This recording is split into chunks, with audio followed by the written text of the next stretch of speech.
जरा सोचो, एक बौना चोर बच्चा बनकर तुम्हारे घर में घुस जाए। अब ये बहरूपिया यहाँ क्या क्या गुल खिलाएगा, ये तो कहानी सुनकर ही पता चलेगा। कहानी की शुरुआत होती है कैल्विन सिम्स नाम के एक चोर से, जो गहने चुराने के जुर्म में जेल में सजा काट रहा था। एक दिन उसने अपने साथी कैदी से उसके पुलअप्स गिनने को कहा। ऐसा लग रहा था कि कैल्विन काफी ताकतवर और हट्टा कट्टा आदमी है और बाकी कैदी भी उसकी काफी इज्जत करते हैं। लेकिन जिस दिन वो रिहा हुआ तो पता चला कि असल में वो 3 फुट का बोना है। उसका साथी चोर पर्सी उसे जेल से लेने आया, लेकिन उसने गलती से गाड़ी का दरवाजा जोर से कैल्विन के सर पे दे मारा। फिर पर्सी ने उसे अपनी अगली लूट का प्लान बताया। एक खतरनाक गैंगस्टर वॉकर ने पर्सी को एक गहनों की दुकान से एक बेशकीमती हीरा चुराने का काम दिया था। इसके बदले पर्सी और कैल्विन को $1,00,000 मिलेंगे। कैल्विन भी फटाक से मान गया, क्योंकि उसे जेल जाने से डर नहीं लगता था। इसके बाद हम एक जवान दंपति जोड़े डैरिल और वेनेसा को देखते हैं। डैरिल अपनी पत्नी वेनेसा से जल्द एक बच्चा चाहता था, लेकिन वो अभी कुछ साल और अपने करियर को देना चाहती थी।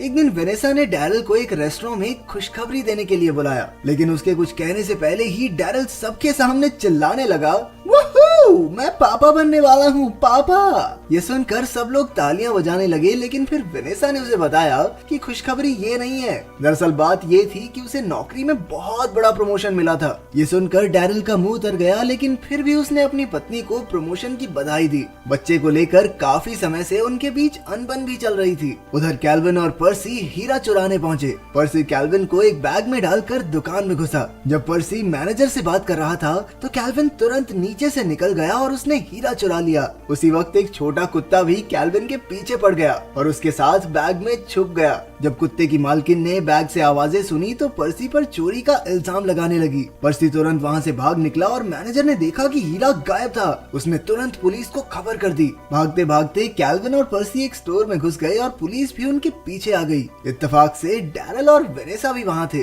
अब भी उनके बीच बहसबाजी चल ही रही थी। मौका देखकर कैल्विन ने वो हीरा वेनेसा के बैग में डाल दिया, ताकि पुलिस उसे रंगे हाथ न पकड़ सके। कुछ देर बाद पुलिस थक कर वहाँ से चली गई। फिर कैल्विन और पर्सी वेनेसा का पीछा करते हुए उसके घर तक पहुँच गए। घर में वेनेसा का बाप पॉप्स उनके साथ ही रहता था। डैरिल की पॉप्स से बिल्कुल नहीं बनती थी, क्योंकि वो उसे अपनी बेटी के लायक नहीं समझता था। पॉप्स उसे हमेशा छेड़ता कि वो वेनेसा को आज तक माँ नहीं बना पाया, क्योंकि उसके हथियार में गोलियां ही नहीं है, फुस्सी बम है वो। घर के बाहर पर्सी बंदूक लेकर वेनेसा से हीरा छीनने वाला था, लेकिन कैल्विन ने कहा कि उन्हें शांत रहकर कोई और प्लान बनाना होगा। तभी एक बच्चे का पालना देखकर पर्सी के दिमाग में आइडिया आया। अगले दिन कैल्विन ने अपनी दाढ़ी काटी और एक टोकरी में बच्चा बनकर लेट गया। पर्सी ने उसे वेनेसा के दरवाजे के बाहर रखा, ताकि वो कैल्विन को अंदर ले जाए। जब डैरिल बाहर आया तो कैल्विन बच्चों जैसी आवाजें निकालने लगा और डैरिल उसे सच में बच्चा समझकर अंदर भी ले आया। जब वो उसका डायपर बदलने लगे तो उसकी बंदूक देखकर उनके होश ही उड़ गए, लेकिन उन्होंने इस बारे में ज्यादा नहीं सोचा।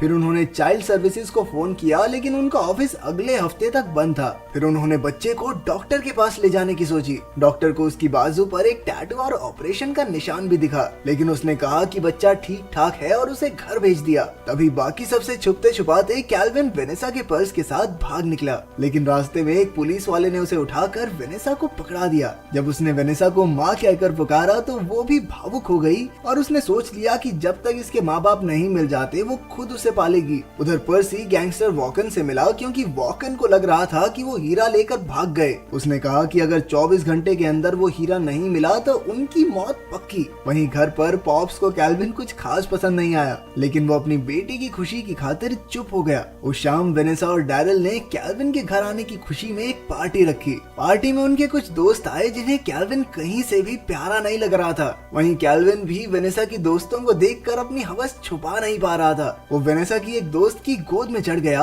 और जैसे ही वो उसके पास आई, कैल्विन ने उसे जबरदस्त तरीके से चूम लिया। कैल्विन भैया नॉटी हो रहे हैं। वेनेसा और डैरिल को ये बात बहुत अजीब लगी, लेकिन उन्होंने फिर भी इसे नजरअंदाज कर दिया। फिर रात को कैल्विन वेनेसा के करीब आने की कोशिशें करने लगा। पहले उसने वेनेसा को अपने साथ नहाने का इशारा किया और फिर गुदगुदी करते हुए उसका सर नीचे धकेल दिया। आखिरकार उन्होंने कैल्विन को एक पालने में सुला दिया। कैल्विन बीच रात में उठा और अपने काम को अंजाम दिया। उसने सीढ़ियों से नीचे जाकर पर्सी को फोन किया, लेकिन पॉप्स ने उसे बड़ों की तरह फोन पर बातें करते देख लिया। उसे पूरी गड़बड़ समझ आ गई। तभी डैरिल भी उठ गया, लेकिन जब पॉप्स ने उसे सच बताया तो उसे यकीन नहीं हुआ। उसे लगा कैल्विन भूखा होगा, इसलिए उसने उसे दूध की बोतल दे दी। कैल्विन को कभी अपने बाप का प्यार नहीं मिला था और डैरिल की बातें सुनकर उसका दिल भर आया। रात को जब डैरिल अपनी पत्नी के साथ कुछ प्यार भरे लम्हे बिताना चाहता था तो कैल्विन पालने से उठकर उन्हें देखने लगा। उसके सामने कुछ भी करना वेनेसा को अच्छा नहीं लग रहा था, लेकिन डैरिल कहने लगा, इसे क्या पता है, तो बच्चा है।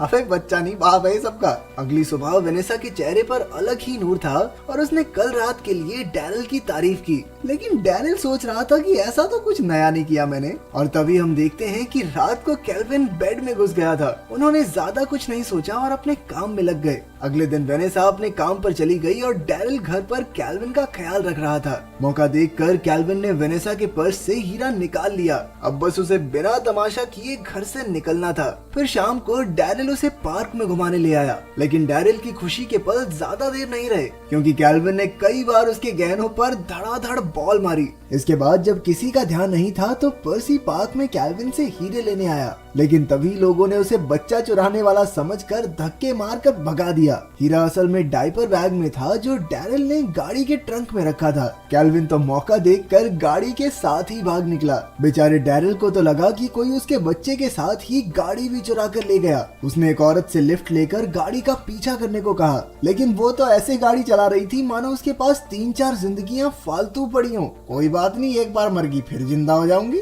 थोड़ी देर बाद बेचारे डैरिल की फटके 4 हो गई और उसने कहा कि बच्चा चोरी होता हो जाए, जान सबसे प्यारी है मुझे। आखिरकार एक पुलिस वाले ने गाड़ी और कैल्विन को पकड़ लिया, लेकिन उसे भी लगा कि चोर बच्चे को गाड़ी में छोड़कर भाग गए। उधर पर्सी पार्क में से कोई दूसरा डायपर बैग उठाकर सीधा वॉकन के पास पहुंच गया। वॉकन ने सारा बैग छान लिया, लेकिन उन डायपर्स में टट्टी के अलावा और कुछ नहीं था। इसके बाद उन्होंने पर्सी को अच्छी तरह डरा धमका कर थोड़ी सी मोहलत और दे दी। बाद में उसने अपने मुस्टंडो से कहा कि उसका पीछा करे और अगर कैल्विन और पर्सी हीरा ना ला पाए तो दोनों को मार दो, खत्म करो इनकी कहानी। अगले दिन डैरिल और उसके दोस्त कैल्विन को आइस हॉकी का मुकाबला दिखाने ले गए। जब किसी का ध्यान नहीं था तो कैल्विन ने डायपर बैग में से हीरा निकाल लिया, लेकिन जैसे ही डैरिल ने उसे देखा तो वो तुरंत हीरा अपने मुंह में डालकर निकल गया। फिर सब सही चल रहा था कि कैल्विन ने एक लड़की को छेड़ दिया और लड़की डैरिल पर भड़क गई। आखिरकार रात को उन्होंने कैल्विन को सुला दिया और अगले दिन उसके लिए एक जन्मदिन की पार्टी रखने का फैसला किया।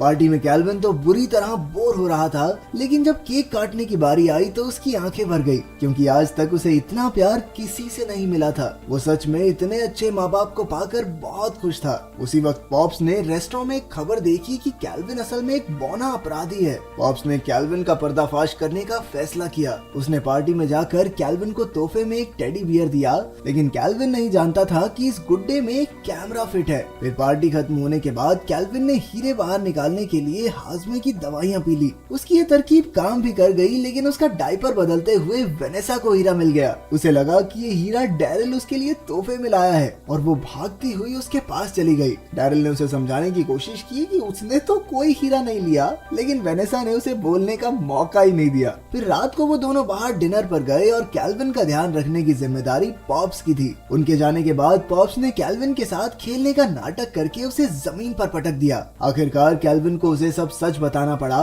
लेकिन उसने पॉप्स को धमकी देकर इस राज को राज ही रखने को कहा। उधर रेस्टोरेंट में वेनेसा ने डैरिल से कहा कि वो कैल्विन को गोद लेकर उसे अपने परिवार का हिस्सा बनाना चाहती है। जैसे ही वो दोनों घर लौटे तो उन्होंने पॉप्स को कैल्विन का गला घोंटते देखा। उन्होंने गुस्से में भरकर पॉप्स को ही घर से निकाल दिया और कैल्विन को अपने कमरे में ले गए। लेकिन जाने से पहले पॉप्स ने वेनेसा को गुड्डे में देखने को कहा, क्योंकि वो सब जानता था। फिर जब डैरिल ने उस गुड्डे को ध्यान से देखा तो उसे कैमरा दिखा। उसने उसे टीवी से जोड़ा तो एक रिकॉर्डिंग मिली जिसमें कैल्विन सारा सच उगल रहा था। वो तुरंत वेनेसा के पास पहुंचा, लेकिन तब तक तो कैल्विन फरार हो चुका था। हम देखते हैं कि कैल्विन और पर्सी हीरा लेकर भाग निकले थे। पर्सी ने कहा कि गैंगस्टर तो अब डैरिल और उसके परिवार को छोड़ेगा नहीं, क्योंकि उसे लगता है कि उन्होंने हीरा चुराया है। कैल्विन को एहसास हुआ कि उनका परिवार खतरे में है, इसलिए उसने उनकी मदद करने के लिए वापस लौटने का फैसला किया। उधर वेनेसा अपने पति को ढूंढने गई और डैरिल को अकेला मौका पाकर वॉकन और उसके मुस्टंडो ने उसे बंदी बना लिया। उसी वक्त कैल्विन आ गया और फिर से बच्चा बनने का नाटक करने लगा। मुस्टंडो ने उस पर ज्यादा ध्यान नहीं दिया और फिर उसने सबकी हड्डी पसली एक कर दी। उधर डैरिल और वॉकन में भी हाथापाई हो रही थी। तभी पुलिस ने आकर वॉकन और उसके साथियों को गिरफ्तार कर लिया। जब पुलिस ने कैल्विन के बारे में पूछा तो डैरिल को एहसास हुआ कि कैल्विन बुरे समय में उसकी मदद करने आया था, इसलिए उसने झूठ बोलकर कैल्विन को पुलिस से बचा लिया। इसके बाद उन्हें पता चला कि हीरा ढूंढवाने के इनाम के तौर पर उन्हें